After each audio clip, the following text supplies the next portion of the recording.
The dust had barely settled on her husband's grave when Olivia Fletcher realized she had $23 to her name and a fever that was burning through her body like wildfire.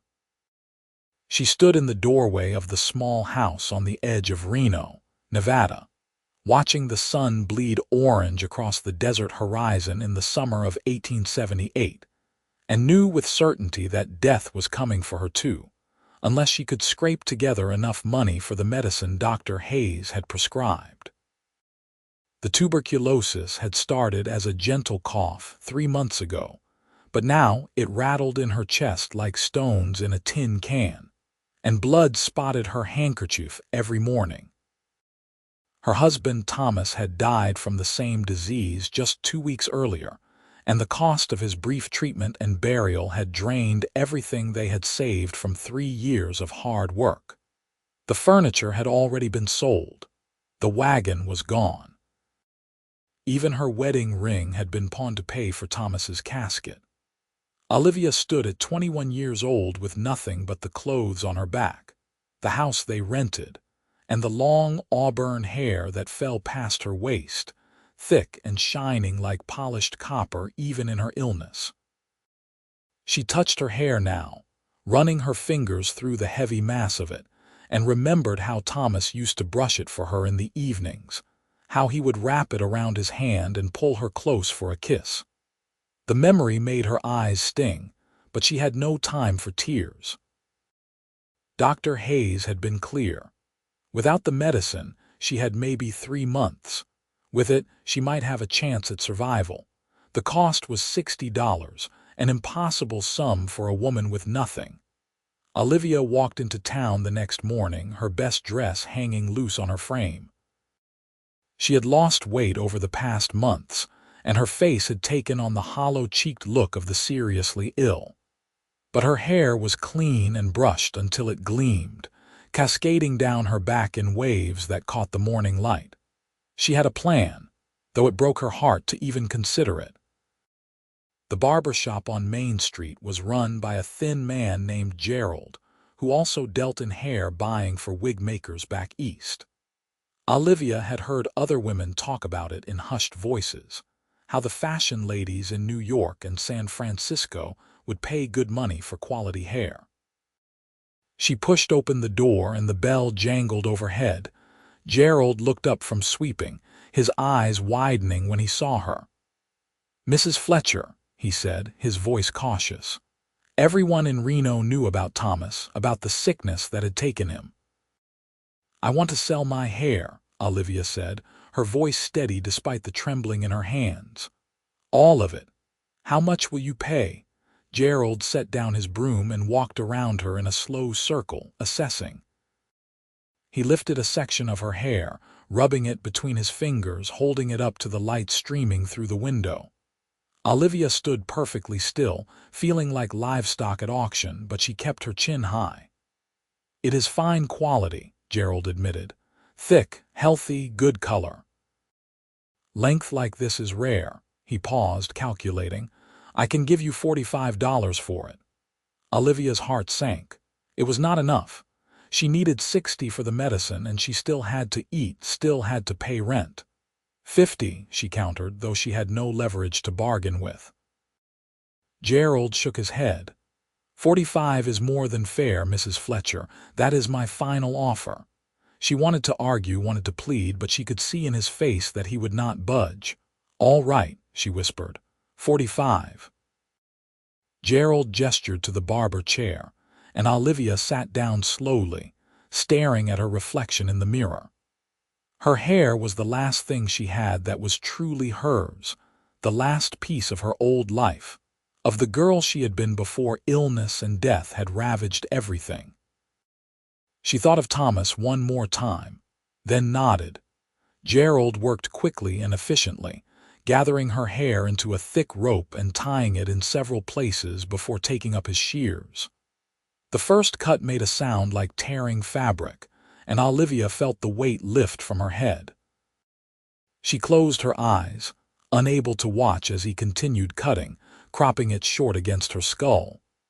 When he finally turned the chair back to the mirror, She looked like a different person. A stranger with shorn hair and haunted eyes stared back at her. Gerald counted out $45 in coins and bills, placing them in her palm. "I am sorry about Thomas," he said quietly. "He was a good man." Olivia nodded, not trusting herself to speak, and walked out into the bright Nevada sunshine feeling exposed and raw. The breeze that had always played in her long hair now touched her bare neck, strange and unsettling.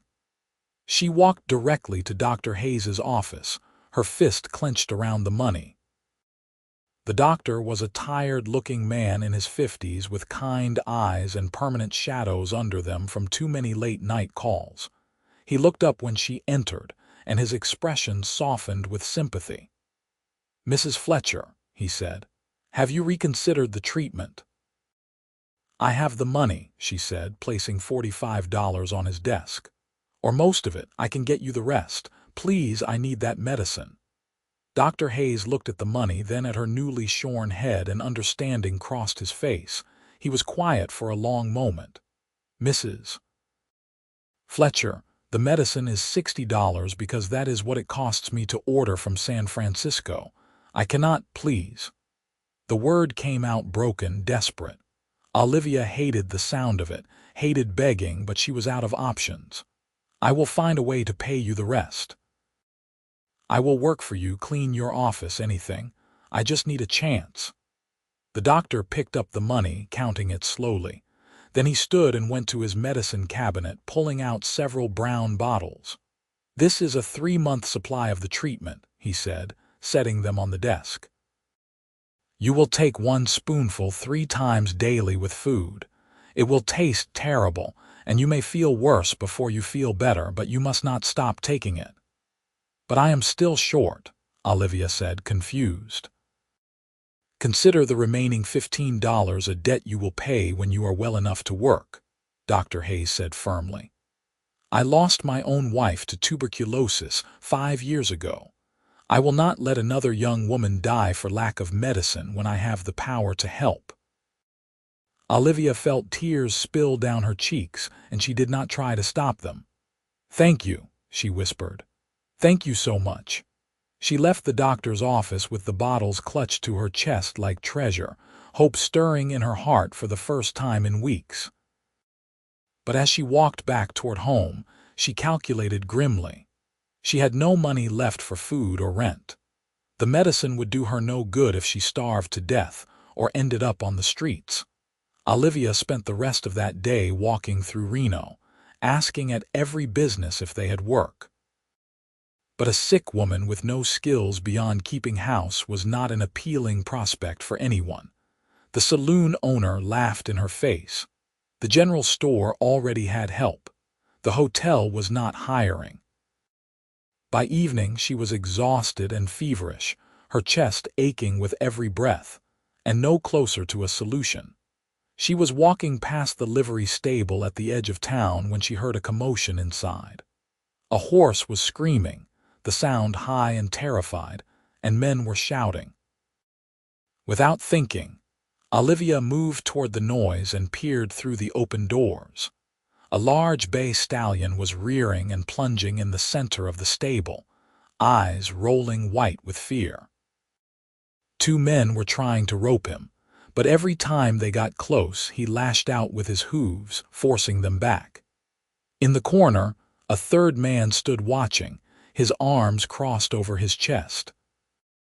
He was tall and broad-shouldered, with dark hair and sun-bronzed skin, wearing the practical clothes of a working cowboy, worn denim, scuffed boots, a hat pushed back on his head. "He is going to hurt himself," one of the men shouted. "Nathan, we need to put him down." "No," the tall man, Nathan said sharply. "He is scared, not vicious. Give me room." Nathan Lawson walked forward slowly, his movements calm and deliberate, his voice low and steady as he spoke to the horse. Olivia could not hear the words, but she saw the effect. The stallion's ears flicked toward him, and though he still danced nervously, he stopped trying to kick. Nathan kept talking, kept moving closer until he was near enough to reach out one hand. The horse flinched but did not bolt. Nathan waited, patient as stone, until the animal finally stretched its neck forward and snuffed at his palm. The tension in the stable broke. The other men released their breath in relief, and Nathan clipped a lead rope to the stallion's halter, running his hand down the horse's neck in long, soothing strokes. "Get me a bucket of warm water and some clean cloths," he said. "He has a cut on his foreleg that needs tending." It was only then that Nathan looked up and saw Olivia standing in the doorway. Their eyes met, and she saw surprise flicker across his face, then curiosity. He had gray eyes, she noticed, the color of storm clouds startling in his tanned face. She should have looked away, should have left, but something held her there. "Can I help you, miss?" Nathan asked, his voice carrying the slight drawl of someone who had grown up in Texas or Oklahoma. "I was just passing," Olivia said quickly. "I heard the noise." "I am sorry, I should not have intruded." "You are not intruding." Nathan handed the stallion's rope to one of the other men and walked toward her. Up close, he was even taller than she had thought, and younger too, maybe 25 or 26. There was something solid about him, something steady and real that made her feel less adrift. "You look like you could use somewhere to sit down." Olivia realized she was swaying on her feet, light-headed from the fever and the long day of walking. "I am fine," she started to say, but Nathan was already guiding her to a bench along the wall, his hand gentle on her elbow. "You are sick," he said, and it was not a question. "Tuberculosis," Olivia admitted, seeing no point in lying. "But I am taking medicine now. I will recover." Nathan studied her shorn head, her thin frame, the way her hands shook slightly where they rested in her lap. "You are the widow from the house on Cedar Street," he said slowly. "Fletcher, Thomas Fletcher's wife." "How did you know?" "I knew Thomas a little. We worked together on a cattle drive 2 years back. He was a good man, talked about you all the time." Nathan's expression was sympathetic. "I am sorry for your loss, and sorry you are struggling now." The kindness in his voice nearly undid her. Olivia had held herself together through so much, but there was something about this stranger's genuine concern that made her defenses crumble. "I sold my hair today to buy medicine," she heard herself say, "but I still have no way to pay rent or buy food. I have been asking for work all day, but no one will hire me." Nathan was quiet for a moment, thinking. Then he said, "I could use help." Olivia looked up at him. "What?" "I run a small ranch about 3 miles outside town. Just me and 50 head of cattle right now, but I am building it up. I need someone to help with the house, the cooking, maybe the garden if you are up for it. The work is not hard, but it is steady." He met her eyes. "I can pay you $20 a month plus room and board. You would have your own room and I would not bother you. I just need the help." It was too generous, too perfect. Olivia's first instinct was suspicion. "Why would you do that for someone you do not know?" "Because Thomas Fletcher once pulled me out of a river when my horse threw me and I got tangled in some debris," Nathan said simply. "I would have drowned if he had not been there. I owe him a debt, and since I cannot repay him, the least I can do is help his widow." Olivia searched his face for any sign of deception or ulterior motive, but she saw only honest sincerity, and she was out of options. "All right," she said softly. "I will work for you. Thank you, Mr. Lawson." "Nathan," he corrected. "Just Nathan." They left town the next morning in Nathan's wagon, Olivia's few possessions packed in a single bag beside her. The ranch was small but well kept, with a sturdy house, a barn, and corrals for the cattle. Nathan showed her to a room at the back of the house, clean and simple, with a real bed and a window that looked out over the desert hills. "This is yours," he said. "I am in the front room, so you will have privacy. The kitchen is stocked, and I will bring in meat from hunting." You just cook whatever you are able and rest when you need to. Your health is more important than any chores." Olivia wanted to argue, to insist she could pull her weight, but the medicine was making her tired, and the fever still came and went in waves. "Thank you," she said instead. "I will do my best." "That is all anyone can ask," Nathan said, and left her to settle in. The first weeks at the ranch were hard. Olivia's body was fighting the tuberculosis, and the treatment made her nauseous and weak. But she forced herself to take the medicine 3 times a day, forced herself to eat even when food tasted like ashes. Nathan was patient and undemanding, never complaining when dinner was simple or late, always making sure she had water and firewood and anything else she needed. Slowly, grudgingly, Olivia began to feel better. The fever came less often. Her cough, while still present, was not as violent. She started to put weight back on and color returned to her cheeks. As her strength grew, she took on more of the household work, cooking proper meals, keeping the house clean, even starting a small vegetable garden near the well.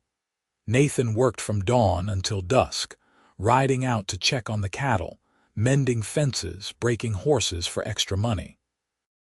He was good with animals, Olivia noticed, patient and calm, never forcing or hurting them. In the evenings, he would come in dusty and tired, wash up at the pump outside and sit down to whatever meal she had prepared with genuine gratitude. They did not talk much at first. Olivia was still grieving Thomas, still wrapped up in her own survival, and Nathan seemed to sense that she needed space. But gradually, as summer turned toward fall, they began to share small conversations. Nathan told her about growing up in Oklahoma, about leaving home at 16 to work as a cowhand, about his dream of building a successful ranch.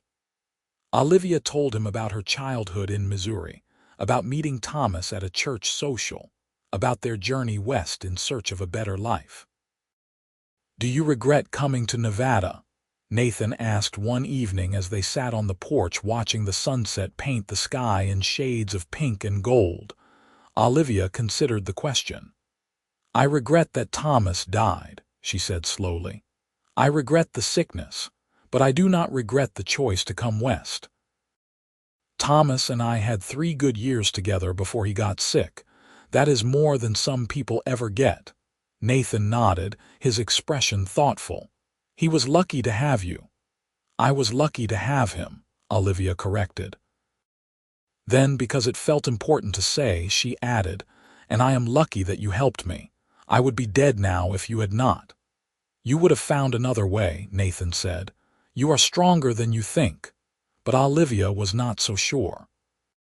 She looked at Nathan in the fading light, at the strong lines of his face and the quiet competence in everything he did, and felt something shift in her chest. It was not love, not yet, but it was the beginning of something, a warmth that had nothing to do with fever. As autumn settled over the Nevada desert, painting the sagebrush silver and gold, Olivia continued to grow stronger. She finished the full course of medicine Dr. Hayes had prescribed, and when she went back to town for a checkup, the doctor was pleased with her progress. "Your lungs are clearing," he said, listening through his stethoscope. "Keep eating well and getting rest, but I believe you will make a full recovery, Mrs. Fletcher." Olivia paid him $5 toward her debt and promised to pay the rest as she was able. As she left his office, she felt lighter than she had in months. She was going to live. She had a future again, uncertain as it might be. Back at the ranch, she found Nathan working on building a new section of fence. She walked out to where he was digging post holes, and he looked up when he heard her approach, pushing his hat back and wiping sweat from his forehead. "Dr. Hayes says I am healing," Olivia announced, unable to keep the smile from her face. "He thinks I will recover completely." Nathan's whole face lit up. "That is wonderful news," he said, and the genuine joy in his voice made her heart skip. "We should celebrate. I will ride into town and get supplies for a proper dinner." That evening, Nathan returned with steaks, fresh bread, and a bottle of wine. Olivia cooked the best meal she could manage, and they sat at the small kitchen table together, talking and laughing more freely than they ever had. The wine made Olivia's cheeks flush and loosened Nathan's usually careful tongue. "Can I tell you something?" he said, his gray eyes serious in the lamplight. "That first day I saw you at the livery stable, I thought you were the most beautiful woman I had ever seen. Even sick, even with your hair cut short, you just glowed with this inner strength. I could not stop thinking about you." Olivia's breath caught. "Nathan, I know it has not been long since you lost Thomas," he continued quickly. "And I am not asking for anything, I promise. I just wanted you to know. You are special, Olivia. You deserve to know that someone sees that." Olivia set down her wine glass, her hands trembling slightly.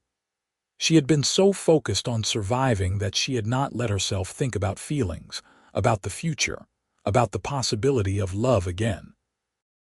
But now, looking at Nathan across the table, she could not deny what had been growing between them. "I think about you too," she admitted softly. "More than I probably should. You saved my life, Nathan. You gave me a home when I had nothing. How could I not care for you?" "I do not want your gratitude," Nathan said, his voice rough. "That is not what I am asking for. I know." Olivia stood and walked around the table, her heart pounding. Nathan stood too, and they faced each other in the small kitchen, the air between them charged with possibility. "This is not gratitude," she whispered and reached up to touch his face. Nathan caught her hand in his, holding it against his cheek. "Are you sure?" he asked. "I do not want to rush you. We can take all the time you need." "I am sure," Olivia said, and she was. What she felt for Nathan was different from what she had felt for Thomas, not better or worse, just different. Thomas had been her first love, sweet and innocent. Nathan was something else entirely, solid and steady and real in a way that made her feel safe and alive all at once. Nathan leaned down and kissed her, gentle and careful, giving her every chance to pull away. But Olivia did not want to pull away. She kissed him back, her hands sliding up to his shoulders, and felt the last walls around her heart begin to crumble. They took things slowly after that night, both aware of the delicacy of what was growing between them. Nathan never pushed, never demanded more than Olivia was ready to give. They would sit together in the evenings, sometimes talking, sometimes just being near each other in comfortable silence. Nathan taught Olivia to ride properly, patient as she learned to handle the gentle mare he kept for her. Olivia mended his clothes and made sure he ate regular meals, small acts of care that meant more than words. Winter came to the Nevada desert, cold and clear, and on Christmas Eve, Nathan asked Olivia to marry him. They were standing on the porch watching snow dust the distant mountains, and he took her hand and said simply, "I love you. Will you be my wife?" Olivia looked at him, at this good man who had saved her life and then won her heart, and felt a joy so pure it almost hurt. "Yes," she said. "Yes, I will marry you." They were married in the small church in Reno in January of 1879, with Dr. Hayes standing as witness. Olivia wore a simple dress she had sewn herself, and Nathan wore his best shirt and a new string tie. She had let her hair grow out a little, and it curled around her face in soft waves. When Nathan lifted her veil and kissed her, Olivia felt like the luckiest woman alive. The ranch prospered over the next few years. Nathan worked hard and Olivia worked beside him, helping with the cattle when needed, managing their small household with efficiency and grace. They added a dozen more head of cattle, then 20 more. Nathan's reputation as a skilled horseman spread, and people started bringing him animals to train. In the spring of 1880, Olivia realized she was pregnant. The news filled her with both joy and terror. She had seen too many women die in childbirth, had buried too many babies in the hard Nevada soil. But Nathan held her close and promised her everything would be all right, and Dr. Hayes assured her she was healthy and strong. Their son was born in December of 1880, during the first snowfall of winter. The labor was long and hard, but Olivia came through it well, and when Dr. Hayes placed the squalling baby in her arms, she felt a love so fierce it took her breath away. They named him Thomas, after her first husband, and Nathan cradled the tiny boy with a tenderness that made Olivia fall in love with him all over again. "Thank you," she whispered to Nathan that night, exhausted but happy beyond measure. "Thank you for giving me this." "Thank you for trusting me," Nathan replied, kissing her forehead, "for letting me love you." Life settled into a rhythm after that. Thomas grew from a baby into a toddler, bright and curious and fearless. The ranch continued to grow. Nathan hired 2 ranch hands to help with the work, and Olivia found herself managing a larger household, cooking for the men and keeping the books for the ranch. She was good at it, discovering a head for numbers she had never known she possessed. In 1882, their daughter was born, a small, fierce thing they named Sarah. And in 1884, another son arrived, whom they called James. The house that had once seemed so empty was now filled with noise and laughter and life. Olivia would sometimes stop in the middle of her chores and just look around in wonder, unable to believe this was her life. One evening in the fall of 1885, Nathan found her sitting on the porch steps watching their children play in the yard. Thomas was 5 now, teaching Sarah and James to catch lizards in the fading light. Nathan sat down beside Olivia and took her hand. "What are you thinking about?" he asked. "I am thinking about that day in the barber shop," Olivia said, "when I sold my hair. I remember feeling like I had lost everything, like there was nothing left of the person I used to be. I was so scared." Nathan lifted her hand and kissed her knuckles. Her hair had long since grown back, falling past her shoulders again in thick auburn waves. "And now I know that I had to lose everything to find this," Olivia said, gesturing at the ranch, the children, the life they had built. "I had to let go of who I was to become who I am meant to be. Does that make sense?" "Perfect sense," Nathan said. He pulled her close, and Olivia rested her head on his shoulder, breathing in the familiar smell of him, leather and sage and home. "I love you," she said. "I do not think I tell you that enough." "You tell me every day," Nathan said, "in 100 different ways."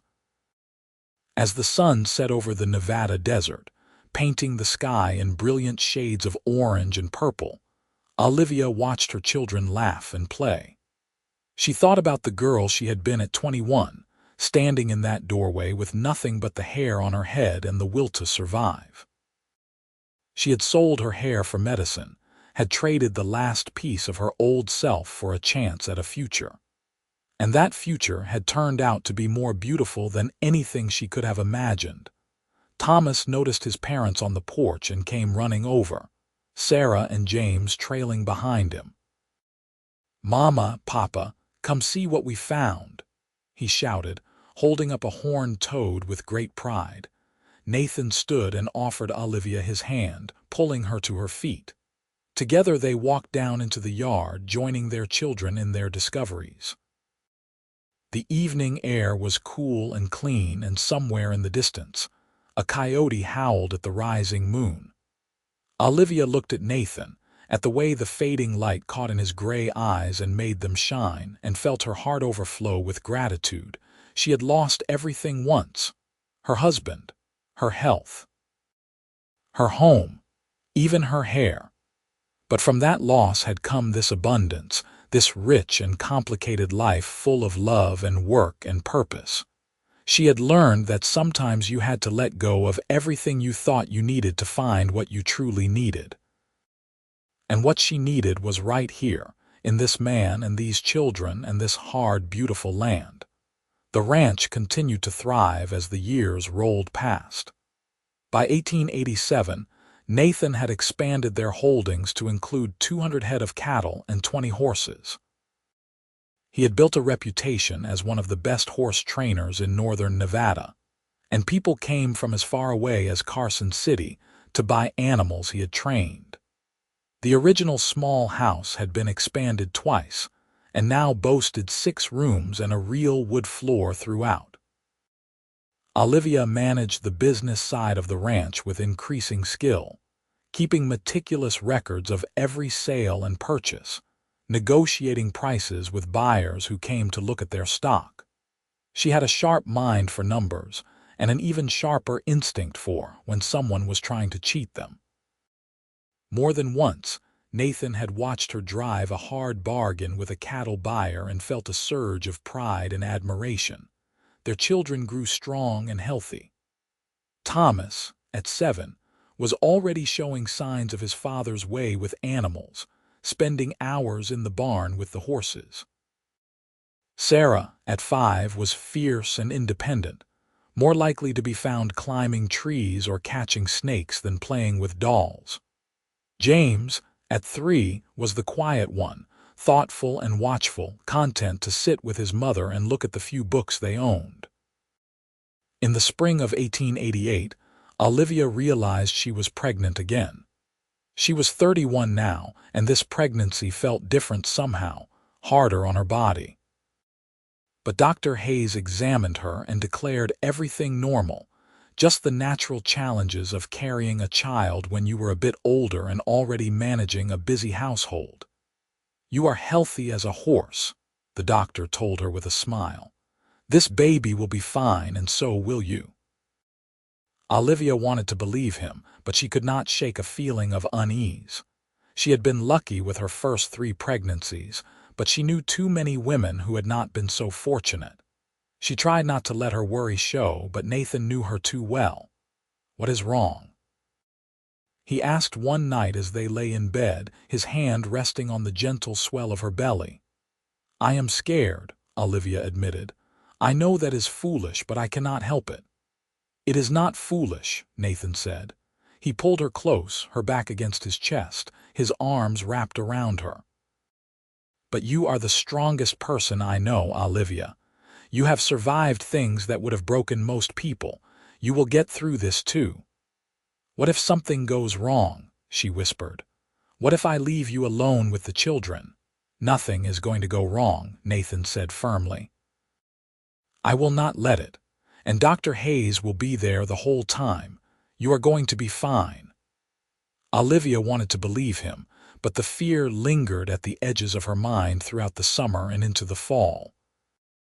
She continued working, refusing to be treated as an invalid, but she was more tired than she had been with her previous pregnancies, and her back ached constantly. The baby came early, on a cold October morning when frost painted the desert white. Olivia woke before dawn with the first pains, and Nathan rode hard for town to fetch Dr. Hayes. The labor was longer and more difficult than her others had been, and there were moments when Olivia thought she might not make it through. But she clung to Nathan's hand and pushed when the doctor told her to, and just as the sun was setting, their second daughter was born. The baby was tiny but healthy, with a surprisingly loud cry. Olivia held her close, exhausted but relieved, and looked up at Nathan with tears in her eyes. "We made it," she whispered. "We are both all right." "Of course you are," Nathan said, though his voice was rough with emotion. "I told you everything would be fine." They named the baby Elizabeth, and she fit into the family as though she had always been there. Thomas was old enough to help with her, carefully holding her under supervision, and Sarah declared herself the baby's official protector. James was less interested, but would sometimes sit quietly beside Olivia when she nursed, watching with his serious dark eyes. As Elizabeth grew from a newborn into an infant, the ranch faced new challenges. The winter of 1888 was brutally cold, and they lost a dozen head of cattle to the weather. Then, in the spring, a neighboring rancher accused Nathan of letting his cattle graze on disputed land. The accusation was false, but it led to tension and hard feelings that made doing business in the area more difficult. Nathan dealt with the problems with his usual steady competence, but Olivia could see the strain wearing on him. He was up before dawn and often did not come in until after dark, working himself to exhaustion trying to keep the ranch profitable. She worried about him, about the lines forming around his eyes and the gray starting to thread through his dark hair. "You need to rest," she told him one evening after the children were in bed. "You are going to work yourself to death." "I am fine," Nathan said, but he was swaying on his feet with tiredness. "You are not fine," Olivia said firmly. She took his hand and led him to their bedroom, made him sit on the bed and pulled off his boots. "The ranch will survive if you take one evening to rest. I need you healthy, Nathan. The children need their father." Nathan looked up at her, and some of the tension left his shoulders. "How did I ever manage without you?" he asked. "Poorly, I imagine," Olivia said with a small smile. She sat down beside him and leaned her head on his shoulder. "We are partners, remember. That means we take care of each other." "I am the one who is supposed to be taking care of you," Nathan said. "And you do, but that does not mean I cannot take care of you too." Olivia took his hand, threading her fingers through his. "We have been through worse than this. We will get through it again." Nathan pulled her close and kissed her, slow and deep, and for a while they forgot about the ranch and the problems and just held each other. Later, lying in the darkness with Nathan's breathing deep and even beside her, Olivia thought about how far they had come.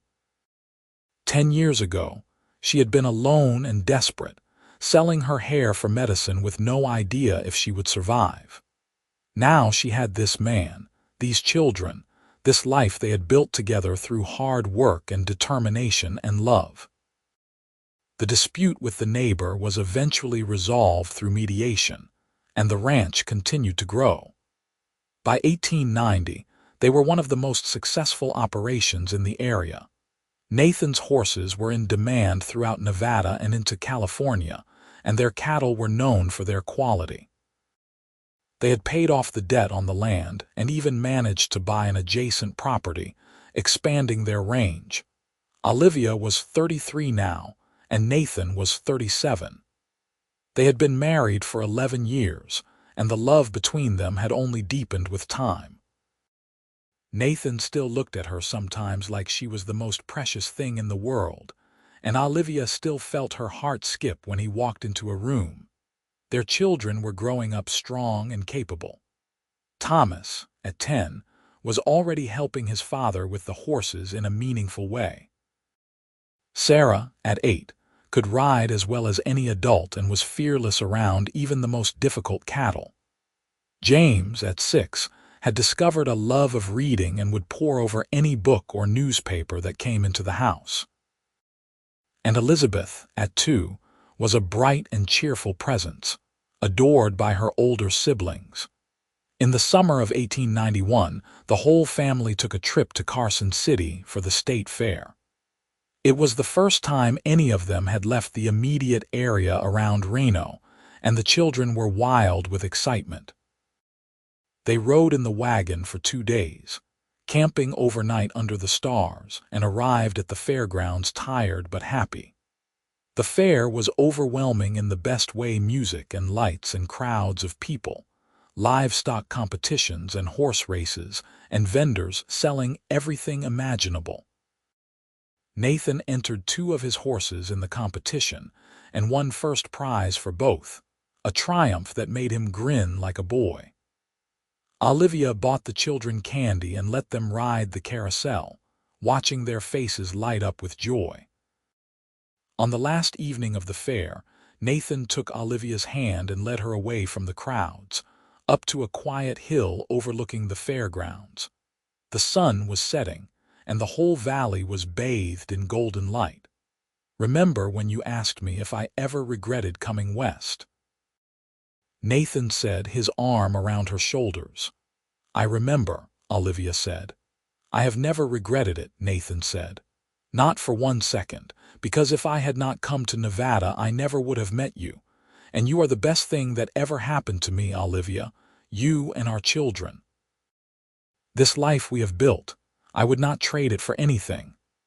Olivia turned to face him, her eyes bright with tears. I love you, she said. More than I ever thought it was possible to love someone. You gave me my life back, Nathan. You gave me a reason to fight, to survive, to hope. Everything I am now is because you saw something worth saving in a desperate widow with nothing left but her hair. You always had more than that, Nathan said. You had strength and courage and heart. I just gave you a chance to use them. They kissed as the sun dipped below the horizon, and in the distance they could hear their children laughing. It was a perfect moment, the kind you want to hold on to forever, and Olivia closed her eyes and tried to memorize every detail: the warmth of Nathan's arms, the smell of sage on the evening breeze, the sound of music drifting up from the fairgrounds. The years continued to pass in a blur of work and love and small daily miracles. The ranch prospered. The children grew. Nathan's hair went fully gray at the temples, and Olivia noticed the first fine lines around her own eyes when she looked in the mirror. But they were happy lines, earned through years of laughter and smiles. In 1895, Thomas turned 15 and announced his intention to stay on the ranch and work with his father full-time. Nathan was proud and pleased, and the two of them became even closer, working side by side every day. Sarah, at 13, was already being courted by the son of a neighboring rancher, though Olivia thought her daughter was still far too young to be thinking seriously about marriage. James, at 11, had shown such aptitude with numbers that they had arranged for him to have extra tutoring in town, with the hope that he might someday go to university. And Elizabeth, at 7, was growing into a lovely child, sweet-natured and kind. That fall, Olivia received a letter from Missouri, the first word from her family in nearly 2 decades. Her mother had died, and her father was asking if she would come home. Olivia read the letter 3 times, feeling the weight of all the years and distance between her old life and her new one. "What do you want to do?" Nathan asked when she showed him the letter. "I do not know," Olivia admitted. "Part of me wants to see him, to show him what I have become, what we have built. But another part of me feels like that girl from Missouri died a long time ago. This is who I am now." "Then tell him that," Nathan said. "Tell him about your life here, about our family. If he wants to be part of it, he can come visit. But you do not owe him anything, Olivia. You made your own way." Olivia thought about it for several days, then sat down and wrote a letter to her father. She told him about Nathan and the children, about the ranch and their life in Nevada. She told him she was sorry about her mother, but that her home was here now, and she could not leave it. She invited him to come visit if he wanted to meet his grandchildren, but made it clear she would not be returning to Missouri. She never received a reply, and after a while, she stopped looking for one. It was sad in a way, but it also felt like closing a door on the past, finally letting go of the last ties to the girl she had been before she came west. By 1898, the ranch had grown to over 500 acres with 300 head of cattle. They had 4 permanent ranch hands and hired extra help during busy seasons. The original small house had been replaced entirely by a larger structure, 2 stories with 8 rooms and glass windows imported from San Francisco. It was not fancy by city standards, but it was comfortable and well built, a testament to everything they had achieved. Nathan was 45 now, his face weathered by years in the sun, but still strong and capable. Olivia was 41, and though her auburn hair was streaked with gray, her eyes were still bright and her step was still quick. They had weathered droughts and hard winters, cattle diseases and difficult births, but through it all, they had remained partners in every sense of the word. Their children were becoming adults. Thomas was 18 and engaged to marry the daughter of another rancher, a sensible girl named Mary who loved horses as much as he did. The wedding was planned for the following spring. Sarah was 16 and had broken the heart of at least 3 young men with her refusal to settle down, declaring she was more interested in learning to manage cattle than in getting married. James, at 14, had been accepted to a school in San Francisco that would prepare him for university, though it broke Olivia's heart to think of him so far away. And Elizabeth, at 10, was discovering a talent for drawing, filling page after page with sketches of the ranch and the animals and her family. On a warm evening in June, the whole family gathered on the porch after dinner. It was a rare moment when everyone was home at the same time, with no pressing work to do, and they sat together in comfortable companionship. Thomas and Sarah were arguing good-naturedly about the best way to train a young horse. James was reading a book by lamplight. Elizabeth was drawing. And Nathan and Olivia sat side by side in the rocking chairs they had bought each other for Christmas, their hands linked between them. "This is nice," Nathan said quietly, so only Olivia could hear. "All of us together." "It is," Olivia agreed. She squeezed his hand. "I wish we could freeze this moment and keep it forever." "We will have many more moments like this," Nathan said. "Years of them." And he was right. They watched Thomas marry Mary in a beautiful ceremony at the ranch, surrounded by friends and neighbors. They cried when James left for San Francisco, but swelled with pride at every letter he sent home describing his studies. They laughed at Sarah's declaration that she intended to run her own ranch someday and had no need for a husband, though they suspected the right man might eventually change her mind. They marveled at Elizabeth's artistic talent and encouraged her to keep developing it. The new century dawned with celebration and hope. On January 1, 1900, Nathan and Olivia stood on their porch watching fireworks light up the sky over Reno and reflected on all the changes they had seen in 22 years together. "I sold my hair in 1878, Olivia said, the memory still clear after all these years. "I was so scared and alone, I thought my life was over." "And look at you now," Nathan said. "Look at what you have become, what we have become together." "I could not have done any of it without you," Olivia said. "You saved me in every way a person can be saved." "We saved each other," Nathan corrected. He pulled her close, and they swayed gently to music only they could hear. "You gave me a reason to build something, to work for something beyond just survival. You gave me a family and a home and a purpose. I am the lucky one, Olivia." They were still standing there, wrapped in each other's arms when their children found them. Thomas and Mary had brought their new baby daughter, the first grandchild. Sarah had finally brought home the young man she had been secretly courting, ready to admit she might want to get married after all. James was home from school for the holidays, full of stories about San Francisco. And Elizabeth had drawn a picture of the whole family to commemorate the new century. Olivia looked around at these people she loved, at the life they had built together from nothing but hope and determination and love, and felt tears slip down her cheeks. She had thought, that day in the barber shop when she had sold her hair, that she was giving up the last piece of herself. But she had been wrong. She had not lost herself. She had transformed, had become something stronger and better than she had ever imagined possible. Nathan wiped away her tears with his thumb and kissed her forehead. "Happy New Year, my love," he said. "Happy New Year," Olivia replied, And then to all of them, to her children and her grandchild and the man who had given her everything, she said, "Thank you. Thank you all for this beautiful life."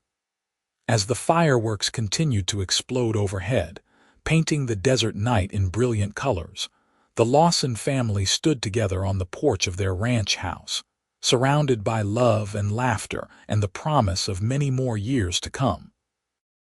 Olivia had sold her hair for medicine when she had nothing left, and from that desperate act had grown this abundance, this joy, this love that would endure for generations.